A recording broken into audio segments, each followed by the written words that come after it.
पैर छूमते हैं, गुरूर। तो पीर भी फिरौन बनने से बच जाएगा। बाबा कहेगा मुराद पूरी होगी, बताओ महबूब कौन है? कहो तेरी माँ, तेरी बीवी, तेरी बेटी, तेरी बहन।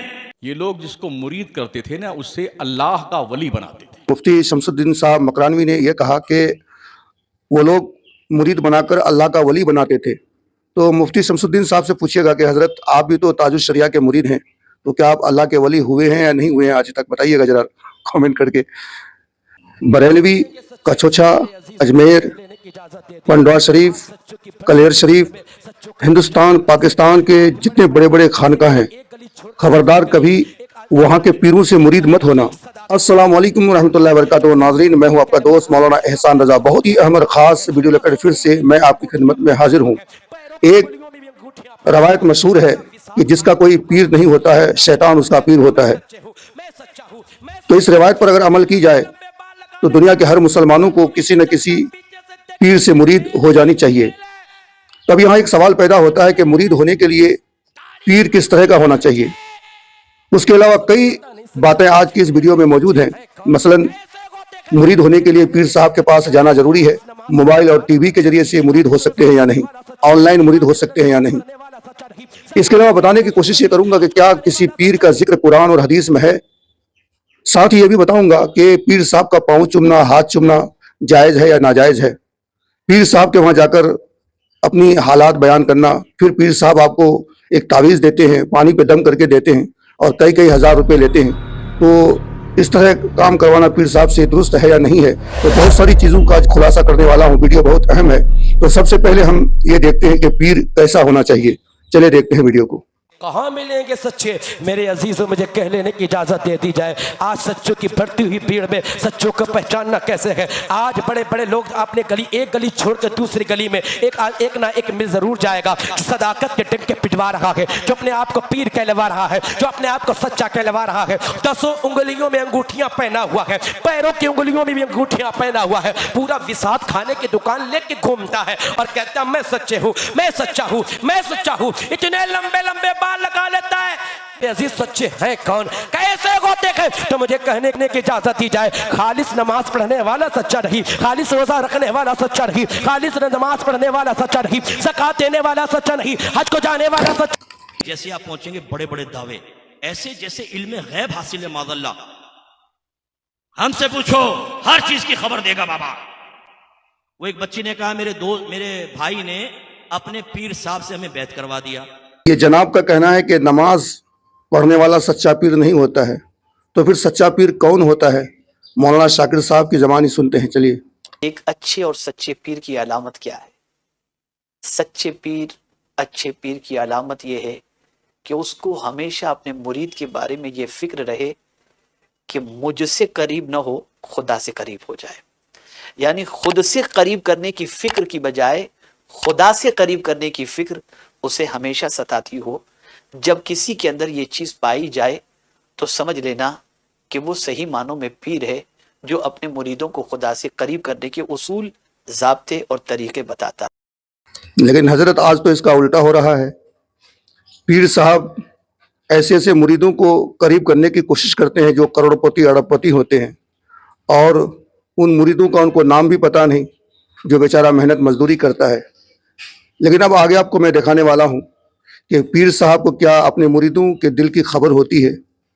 वो अपने मुरीदों के हालात से वाकिफ़ होते हैं, जिस तरह ख्वाजा मोइनुद्दीन अजमेरी, गौसे आज़म अपने मुरीदों के हालात से वाकिफ़ होते थे। तो आज का जो पीर होता है, क्या अपने मुरीदों के हालात से बाखबर होते हैं या नहीं होते हैं? मुफ्ती अकमल साहब की ज़बानी सुनते हैं। चलिए आगे वीडियो को देखिए। जैसे आप पहुंचेंगे बड़े बड़े दावे, ऐसे जैसे इल्म गैब हासिल है माज़अल्लाह। हमसे पूछो, हर चीज की खबर देगा बाबा। वो एक बच्ची ने कहा मेरे भाई ने अपने पीर साहब से हमें बैत करवा दिया। अब जब हम पीर साहब से मिलने जाती हैं दोनों बहनें, तो पीर साहब कहते हैं पर्दे में ना आओ, बेपर्दा मेरे सामने बैठो। तो हमने उनसे कहा कि जी ये पर्दा तो लाजिम होता है। तो पीर साहब ने लॉजिक क्या पेश की, अरे बेवकूफो, पीर से तो तुम्हारा बातिन पोशीदा नहीं है, तो जाहिर छुपाने का क्या फायदा। ऐसे ऐसे लोग हैं। तो जो ये बड़े बड़े दावे करे ना, मैं ये कर दूंगा, वो कर दूंगा, 4 दिन में मुराद पूरी के फलाना होगा, آپ اس کے پاس جائیں، ضرور جائیں، اور سامنے جا کے خاموش بیٹھ جائیں۔ جب یہ پوچھے ہاں بیٹا کیسے آئے، تو اب آپ کہیں بابا آپ تو پہنچے ہوئے ہیں، میں کیوں بتاؤں، آپ بتائیں میں کیوں آیا ہوں۔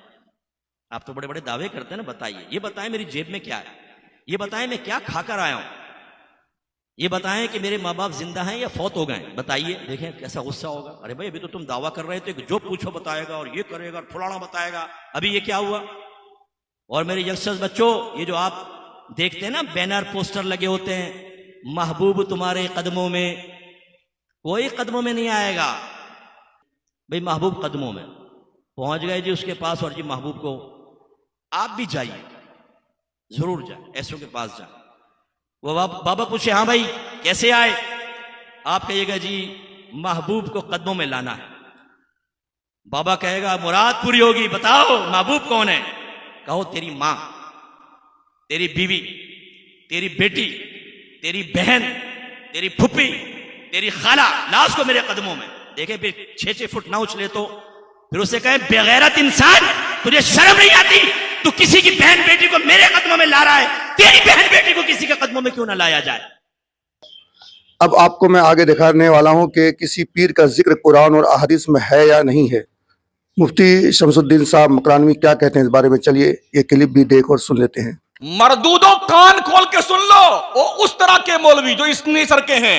اللہ نے ہمیں دین کی تبلیغ کے لیے پیدا کیا ہے، پیر کی تبلیغ کے لیے نہیں پیدا کیا ہے۔ پورے قرآن میں کسی پیر کا ذکر نہیں ہے، اور حدیث کی کسی کتاب میں کسی پیر کا ذکر نہیں ہے۔ اگر ہے تو مجھے بتا دو لا کر کے۔ پیری مریدی کا ریزن کیا رہا ہے، ذرا اس پہ غور کیجئے۔ آپ شروع کیجئے سرکار حسن بصری، بہت دور کے، غوث پاک کو لے لیجئے۔ آپ کیا کرتے تھے یہ پیر لوگ؟ خواجہ عثمان ہارونی کو دیکھیے، سرکار خواجہ غریب نواز کو دیکھیے، مخدوم اشرف سمنانی کو دیکھیے، امام احمد رضا سرکار کو دیکھیے۔ یہ لوگ کیا کرتے تھے مرید کر کے؟ بلڈنگ بناتے تھے، پیسہ اکٹھا کرتے تھے، گاڑیاں خریدتے تھے؟ جی نہیں، یہ لوگ جس کو مرید کرتے تھے نا اسے اللہ کا ولی بناتے تھے۔ دیکھ لیجئے جتنے مرید خواجہ غریب نواز کے ہیں، ہر مرید اللہ کا ولی، چاہے بختیار کاکی کے مرید ہوں، صابر علاء الدین کے مرید ہوں، سارے مرید اللہ کے ولی، امام احمد رضا کے سارے مرید اللہ کے ولی، مخدوم سمنا کے سارے مرید اللہ کے۔ کیوں؟ اس لیے کہ وہ مرید کی تربیت کرتے تھے، اس لیے مرید نہیں کرتے تھے کہ پیر کا بنگلہ بنے، ایک کوٹھی بنے۔ ہم نے دیکھا ہے پیروں کے، ایک کوٹھی کلکتہ میں ہے اسی پیر کی 2 کروڑ کی، اسی کی کوٹھی بمبئی میں 3 کروڑ کی، اسی کی کوٹھی احمد آباد میں 2 کروڑ کی، اسی کی کوٹھی لکھنؤ میں 3 کروڑ کی۔ رہتا کون ہے؟ ایک چپراسی رہتا ہے جھاڑو پوچھا لگانے کے لیے، اور جب پیر آئے گا تو پھر سارے مرید پہنچے، زندہ باد زندہ باد زندہ باد زندہ باد۔ 3 دن مردود رہتے وہاں پر، لوٹ کھسوٹ کے کھاتے ہیں مرید، اور مرید سمجھتا آپ جنت میرے باپ کی ہو گئی۔ قسم خدا کی اتنا مارے جاؤ گے نا، پیر بھی اتنا کوٹا جائے گا، بھیجا باہر نکل آئے گا اس کا پیر کا۔ اور ایسے مریدوں کی وہ دھنائی ہوگی، شکلیں نہیں پہچانی جائیں گی، شکلیں نہیں پہچانی جائیں گی۔ اپنے دل میں جھانک کر دیکھو کتنا گندا ہو چکا ہے یہ دل۔ حرام خوری، بے ایمانی، لوٹ کھسوٹ، غیبت، چغلی، برائی، یہ سب کی آماج گاہ ہمارا دل بنا ہوا ہے۔ اللہ والے کیا کرتے تھے؟ کیوں فرمایا گیا اللہ کا ولی وہ ہے جس کا چہرہ دیکھو تو اللہ کی یاد آ جائے؟ اللہ کی ایسے بہت کم ہیں اس دور میں۔ وہ جو بیچتے تھے دوائے دل، وہ دکان اپنی بڑھا گئے۔ جو جنت بیچتے تھے نا بہلول دانا، وہ اپنی قبر میں گئے۔ اب تو پیر دیتا کچھ نہیں سے لیتا ہے۔ لام یا زیر لے نون علی زبرنا لینا، دال یا زیر دے نون علی زبرنا دینا تو ہے ہی نہیں، صرف لینا۔ لاؤ لاؤ لاؤ لاؤ دو، لاؤ دے کے جاؤ۔ ناظرین تو اب آپ کو میں آگے دکھانے والا ہوں کہ آخر مرید ہونے کے فائدے کیا کیا ہیں، کیونکہ مفتی شمس الدین صاحب مکرانوی نے یہ کہا کہ وہ لوگ مرید بنا کر اللہ کا ولی بناتے تھے۔ تو مفتی شمس الدین صاحب سے پوچھئے گا کہ حضرت آپ بھی تو تاج الشریعہ کے مرید ہیں، तो क्या आप अल्लाह के वली हुए हैं या नहीं हुए हैं आज तक, बताइएगा ज़रा कमेंट करके। तो बहरहाल आगे देखते हैं कि मुरीद होने के क्या क्या फ़वाइद हैं। चलिए देखिए वीडियो को। लिए कि क्या बैत होना ज़रूरी है और किसी को पीर बनाना ज़रूरी है? देखिए, असल जो चीज़ है वो है अल्लाह रसूल के अहकाम पे अमल करना। ठीक है, अगर कुरान मजीद पढ़ने से, अहादीस मुबारका पढ़ने से, उलमा की किताबें पढ़ने से, दीन की दीगर किताबें पढ़ने से अहकाम आपके सामने वाज़े हो जाते हैं, या उलमा से पूछने से आपके सामने अहकाम वाज़े हैं, आप उस पर अमल करते हैं, तो आखिरत में नजात के लिए ये काफ़ी है। ठीक, जहाँ तक पीर का ताल्लुक़ है, पीर की हैसियत चंद एतबारात से हम देखेंगे। एक बात तो ये है कि आप ये समझ लें कि जैसे दुनिया के तकरीबन हर काम में होता ये है कि हम सिर्फ किताब पढ़कर अमल नहीं करते, बल्कि हम उस शोबे का कोई ना कोई उस्ताद भी मुंतखब करते हैं जी। खा वो मेडिकल है, या वो इंजीनियरिंग है, या वो आर्ट है, या वो खताती है, या वो कुछ छोटा हत्ता के वो भले मोटरसाइकिल का मैकेनिक ही बनना हो, उसके लिए कोई उस्ताद चाहिए। हालांकि किताबें तो आजकल एक से बढ़ के एक मौजूद हैं, सुनामी ऑफ इंफॉर्मेशन है, नेट के ऊपर हर शय दस्तयाब है, लेकिन आप ये कहें कि इलेक्ट्रीशियन में खुद ही बन जाऊंगा किताबों से पढ़ के, तो उसका नतीजा तो यही होगा ना, जिस दिन झटका लगेगा बंदा पार। तो यही मामला ये है कि जैसे हर काम के लिए एक उस्ताद होता है, जो शेख और पीर होता है, उसका जो बुनियादी मकसद है उससे उसकी बैत करने का, वो है कि जो दीन के अहकाम का एक बातिनी हिस्सा है, बातिनी हिस्से से मुराद है जिसका ताल्लुक दिल के साथ है, सब्र, शुक्र, तवक्कुल, क़नात वगैरह, इसमें हम एक उससे पूछ के अमल करते रहें। दूसरा ये है कि जहाँ हमें कुछ उलझन हो और हमें कोई क्लैरिफिकेशन चाहिए तो हम उससे पूछ सकें। बाज़ चीज़ों के अंदर हम फैसला नहीं कर पाते कि यार ये वाली चीज़ जो है ये गुनाह के ज़ुमरे में है या नहीं है, तो हमारी हालत व कैफियत को पीर अपने तजर्बात और अपने इल्म की रोशनी में बता देता है कि ये बात ठीक नहीं है। अच्छा, एक बात ये होती है। दूसरी बात ये होती है कि जब हम किताब पढ़ते हैं ना, तो किताब पढ़ी, दिल किया तो अमल कर लिया, नहीं दिल किया तो नहीं किया। रात को सोने से पहले हमने नियत की तहज्जुद पढ़ेंगे, सुबह नहीं पढ़ी तो कौन है हमसे पूछने वाला? कोई भी नहीं है। लेकिन यही बात अगर पीर ने कही है और हमने पीर से वादा किया हुआ है, और अब हमने पीर के पास जाना है और पता है कि पीर साहब पूछ लेंगे, तो अब हमारा जो उससे बॉन्डिंग है, जो हमारा ताल्लुक है, वो हमें इस पर मजबूर कर देगा कि नहीं यार, पीर साहब पूछ लेंगे तो पढ़ ही लेते हैं। तो ये एक लिहाज, एक ताल्लुक, एक पूछगछ जो है वो हमसे काम करवा देती है। ठीक है, तो उसका एक फ़ायदा ये होता है। तीसरी बात ये है कि बैत की कई सूरतें होती हैं। एक होती है बैत बरकत। बैत बरकत ये होती है कि हम किसी के इसलिए मुरीद बनते हैं कि ये जो ज़ाहरी अहकाम हैं इन पर हमारा थोड़ा सा अमल हो जाएगा, कुछ हमें दुआ मिल जाती है, कुछ उसकी सोहबत में बैठना मिल जाता है, उसकी नेक बातें हम पे असर करती है, जो अभी मैंने बयान की।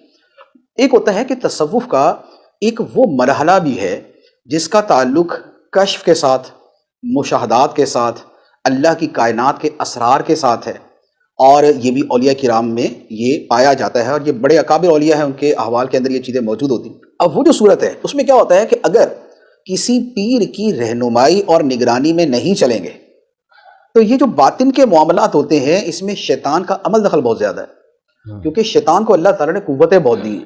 तो बहुत सी चीज़ें ऐसी हैं कि जहाँ पर ख़ास तौर पे जो राह बातिन की बारीकियाँ हैं उसके लिए फिर शेख की ज़रूरत होती है, बल्कि राह बातिन की बारीकियाँ तो बहुत आगे की बात है। उससे पहले का मामला ये है कि जो बड़े वाज़े शरीयत के अहकाम है ना, तकब्बुर, रियाकारी, हसद से बचना, रियाकारी से, तकब्बुर से बचना, हसद से बचना, इनमें वो तफसीलात हैं कि जो बंदा खुद किताबों से नहीं समझ सकता, इसमें उसका कोई रहनुमा उसको बताता है कि यार आपका ये जो अंदाज था ना ये तकब्बुर वाला था, ये जो अंदाज था ना ये रियाकारी वाला था।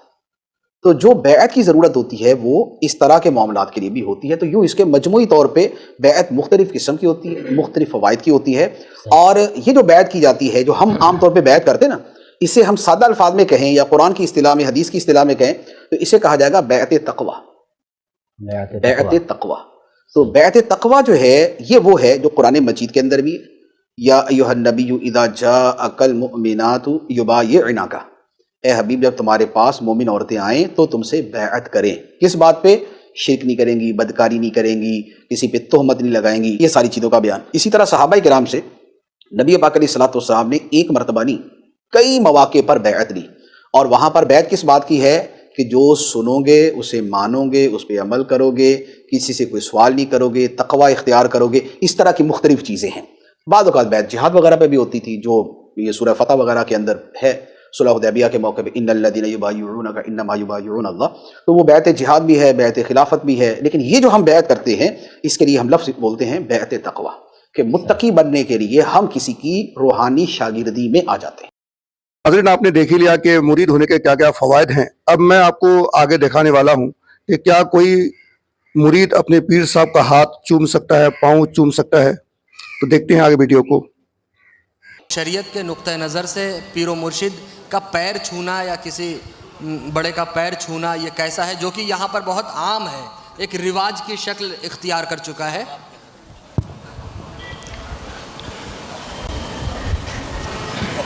اس میں ایک تو کسی کی اپنی ذاتی پسند و ناپسند ہے، سمجھا۔ میں اس عمل کو ناجائز و حرام تو نہیں کہہ سکتا، اس لیے کہ شریعت نے اس کو ناجائز و حرام نہیں کہا،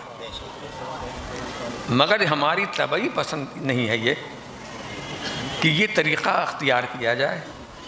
اس میں اندیشے ہیں۔ آپ جب کسی پیر کو پیر پر ہاتھ رکھیں گے یا اس کو بوسہ دیں گے تو اندیشہ ہے کہ وہ پیر مغرور ہو جائے اور اپنے کو کچھ سمجھنے لگے، تو کم از کم اس کی ہدایت کے لیے آپ اپنا ہاتھ نہ رکھیں کہ اپنے کو کچھ نہ سمجھے، وہ اپنے کو اللہ کا بندہ ہی سمجھے۔ اور پیر صاحب بھی مغرور ہو سکتے ہیں، ارے صاحب میرا کیا کہنا، لوگ میرا پیر چومتے ہیں، غرور۔ تو پیر بھی فرعون بننے سے بچ جائے گا۔ ہاتھ پر ہاتھ دینا شرط نہیں ہے، ورنہ عورتیں کیسے بیعت ہوں؟ پیارے آقا صلی اللہ تعالی علیہ وآلہ وسلم بھی بیعت لیتے تھے، اور کبھی بھی کسی عورت کے ہاتھ میں ہاتھ رکھ کر بیعت نہیں لی اس سے پردے میں عورت۔ تو یہ کہ اسی طرح مردوں کے لیے بھی یہ شرط ہے، بیعت جو ہوتی ہے نا، یہ ایک عہد و پیما ہوتا ہے کہ گناہوں سے توبہ کرواتے ہیں ہم، اور اس کو آئندہ فرائض پر عمل وغیرہ کی وہ عہد لیتے ہیں۔ جو الفاظ ہمارے جو ہوتے ہیں، تو اس میں ہاتھ پر ہاتھ رکھنا یہ شرط کہاں سے آ گیا کہ ہاتھ میں ہاتھ رکھیں گے تو ہی بیعت ہوگی؟ تو ایسا کچھ بھی نہیں ہے۔ ہاتھ پر ہاتھ رکھ کر بیعت کرنا بہتر ضرور ہے، بہتر ہے، لیکن اگر نہیں رکھا تو بیعت نہیں ہوگی، یا اس میں کوئی خرابی آ جائے گی یا کوئی خامی ہو جائے گی، ایسا کچھ نہیں ہے۔ بلکہ فتاوی رضویہ شریف میں امام اہل سنت رحمۃ اللہ علیہ نے تو یہاں تک بھی ارشاد فرمایا کہ نمائندہ جو ہوتا ہے، یعنی کسی نے آ کر کہا کہ فلان نے مجھے بھیجا ہے، آپ اس کو مرید کر لو، تو تب بھی اگر پیر صاحب اس کو قبول کر لیتے ہیں تو یہ بھی صورت ہے مرید ہونے کی۔ اور خط کے ذریعے بھی اعلیٰ حضرت نے یہ فتویٰ دیا کہ مرید ہو سکتا ہے۔ اب یہ نئے مطلب یہ کہ ٹیکنالوجی ہے، ٹی وی کے ذریعے یا مطلب اس سے بھی بیعت درست ہے، ٹیلی فون کے ذریعے بھی بیعت ہو سکتی ہے۔ انہیں یہ نہیں ہوتی جو کہتا دلیل اس کے ذمے ہے کہ کیوں نہیں ہوتی۔ اگر کوئی غیر مسلم ہے اور وہ مطلب یعنی کہ آپ کو فون کرتا ہے اور بیٹھا ہے دوسرے ملک میں کہ مجھے مسلمان کر لو، میں مسلمان ہونا چاہتا ہوں، کیا خیال ہے آپ؟ سارے کام چھوڑ کر سانس روک کر آپ کو اس کو مسلمان کرنا پڑے گا۔ سانس روک کر یہ مبالغہ کر رہا ہوں، یعنی اب کوئی رکاوٹ نہیں ہونی چاہیے، آپ اس کو فوراً کہیں کہ آپ کا جو مذہب کفر کا مثلا وہ یعنی کہ سمجھو دہریہ ہے، تو کسی کو مانتا نہیں ہے، خدا کو مانتا ہی نہیں ہے، اور دہریہ ہے، تو اس کو کہا کہ اپنے اس دہریہ مذہب سے توبہ کرتا ہوں، توبہ کرے گا۔ اب اس کو پڑھائیں کلمہ، اب اگر یہ معنی نہیں جانتا تو اس کی لینگویج میں اس کو معنی سمجھا دیے جائیں کلمے کے، اس کو اس دورہ لیں، تو یہ مسلمان ہو گیا۔ آپ بولو نہیں بھائی یہ تو بیعت، جب مرید ہونا ہے تو چھوٹا کام ہے کہ ہاتھ پہ ہاتھ رکھنا ضروری ہے، ایک کافر کا مسلمان ہونا تو یقیناً بہت بڑا کام ہے، تو اس میں دو ہاتھ ہونے چاہیے، ہاتھ پر ہاتھ رکھے، تو ایسا کچھ نہیں ہے۔